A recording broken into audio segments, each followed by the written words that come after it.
waan idin salaamay saaxiibada ku xidhan kanaalkeena aragtida toolmo fadlan haddaan ugu cusub tahay subscribe saar gambaleelkana furoosin muuqaal kasta oo tayo leh oo aan soo gudbino aad ula socotid tani waa qaybtii shanaad ee qisadii murugada badnayd socdaalkii geerida Soomaaliya ilaa Yurub waxay inoo maraysay iyadoo ay xilli habeena tahay tahriibayaashuna ay ku jiraan gacanta jabhadda al-cadli wal musaawaat iyo iyagoo ka badbaaday kufsiga ee damceen qaar ka mid ah nimankii jabhadda inay ku sameeyaan hablaha Soomaaliyeed isla markaana uu dhaan ku maqan yahay ninkii jabhadda madaxda u ahaa iyo rag kale haddaba waatan uu sheekada inoo sii wadaayo wiilkii qisadu ay ku dhacday dhaankii waa yimi saqdhexe ayaa ninkii jabhadda watay iyo dhaankii soo noqdeen biyo fiicanna way keeneen ilaa 2 jirikaan oo waaweyn biyaha meel ilaa 80 kiiloomitir jirta ayay ka dooneen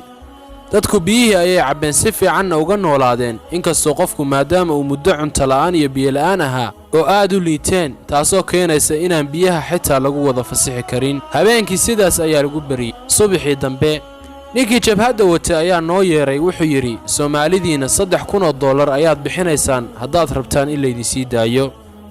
haddii kale saxaarahan ayaad gaajo ugu dhimanaysaan waayo baabuurta annagay qaniimo noo tahay oo qaadanayna waxaan ku yiri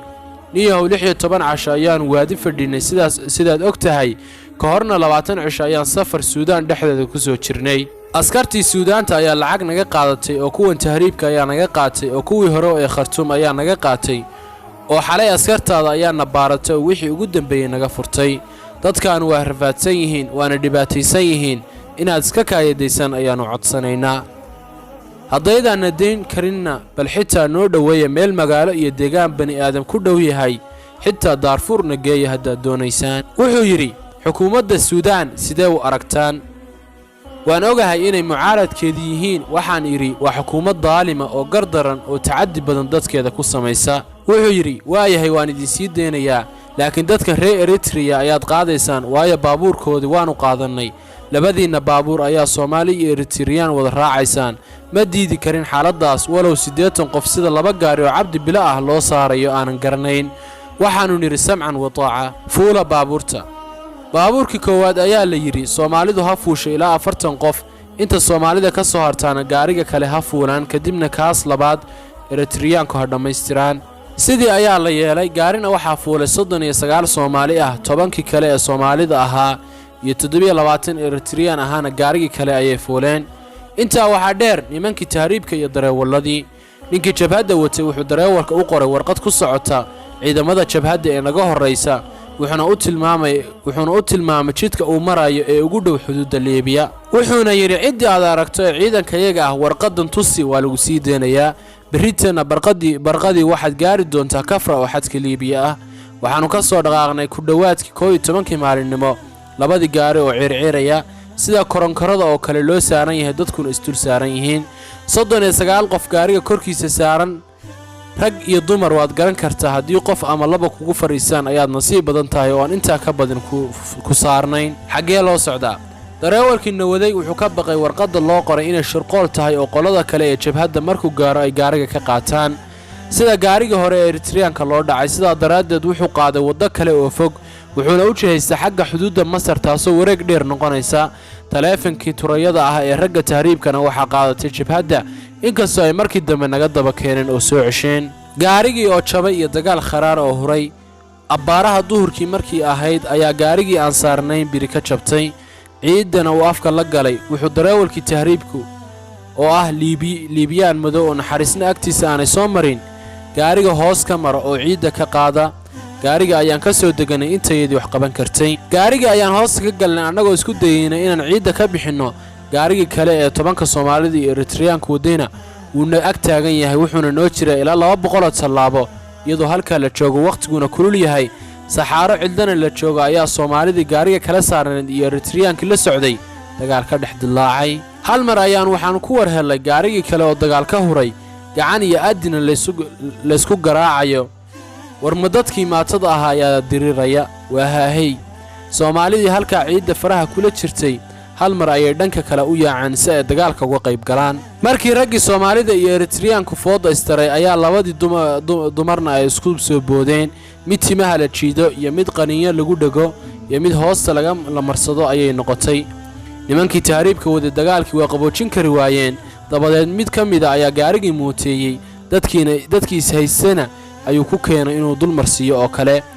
markaas ayay kala carareen wuu ku cayrsaday oo marba dhinac ugu qaaday ilaa fiinfirirta la noqday oo gabar yar oo baabuurka korkiisa saarneed oo 12 jir meelaha ahayd gaariga dushiisa ka soo duushay oo dhinac iyo garabba ay ka jabtay kuwii dagaalamayay markuu kala cayrshay ayuu intayada gaariga kale hoosta ka joognay ayuu ku keenay malaha wuxuu ku tashaday inuu qaar badan saxaaraha ku aaso ilaahay ayaa naga samata bixiyay anigu waxaan dusha uga booday dhagax weyn oo gaarigu soo mari waayay markuu gaarigii joojiyay ayuu yiri dhammaan wixii mindiya haysta halkan ha soo dhigaan qof mindi ama bir wax goyso wata ma fuulayo gaariga qofkii juuq yiraahdana ama madaxa kor u qaada wuxuu ku garaacayaa tuubo dheer oo wato 2 mitir ah hadduu hadalka sii badina gaariga ayuu ka tuurayaa waa dad aragooda ku cabsi geliyo ninkii gaarigiisa jabhadu qaadatay oo nala socda ayaa ugu naxariis roonaa isaga kaliya ayaa ka tukan jiray nimankaas Soomaalida oo dhan waxa markaa ka tukanay aniga iyo wiil kale mid saddexaadna marmar ayuu nala tukan jiray sida darteed ayuu ninkan Suudaaniga ee tukada marmar ii naxariisan jiray maadaama aan wada tukanno magaciisana aadam ayaa la dhihi jiray gaarigii oo hagaagay iyo socdaalkii geerida waqti badan oo xarka lagu dhuudhuujiyay kadib gaarigii waa dhaqaaqay maalintii oo dhan ayaan soconay habeenkii markuu dumay ayay meelna joojin ilaa dayuxu soo baxo waayo nolka inay shidaan mar rabaan baqdin darteed markasta waa in la sugaa dayaxa markaas ayaa la dhaqaajinaya iyadoo lagu soconayo iftiinka dayaxa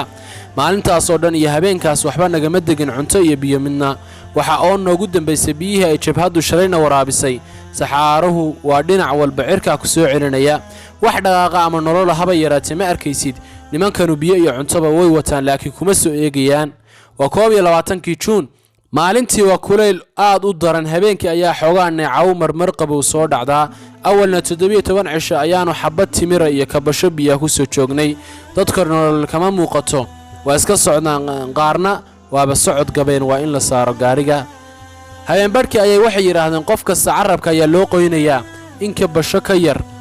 ayay noo qaybiyeen cantuugana warkeeda badaa 22 Juun markii dayuxu soo baxay aanu dhaqaaqnay gaarigu xitaa markuu socdo waa luudaya culayska gabowga iyo duruufta wadada darteed waagu markuu dilaacay ayaa xoogaa la joojiyay 4 qof ayaan ku tukanay dadkii 80 ahaa